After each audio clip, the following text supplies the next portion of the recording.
अयोध्येतील राम मंदिर सोहळ्याला उरले अवघे काही तास. मंदिर लोकार्पणाच्या सोहळ्यासाठी अयोध्या नगरी सज्ज. कडेकोट पोलीस बंदोबस्त.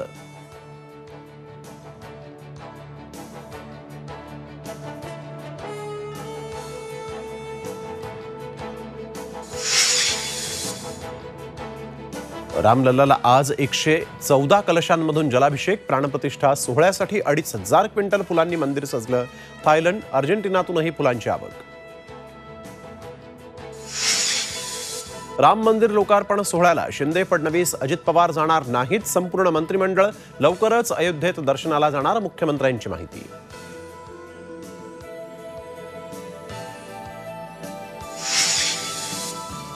मोदींची शेवटची निवडणूक असल्यामुळेच राम राम.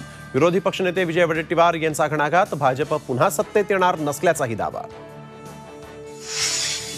मराठा आरक्षणासाठी मागासवर्ग आयोगातर्फे 23 जानेवारीपासून युद्धपातळीवर सर्वेक्षण. 31 जानेवारीपर्यंत 2.5 कोटी कुटुंबांचं होणार सर्वेक्षण. काटेकोर सर्वेक्षण करण्याचे मुख्यमंत्री एकनाथ शिंदेंचे निर्देश. आणि मध्य हार्बर रेल्वेवर मेगा ब्लॉक. तांत्रिक कारणांसाठी माटुंगा ते मुलुंड दरम्यान तर हार्बरवर कुर्ला ते वाशी दरम्यान ब्लॉक.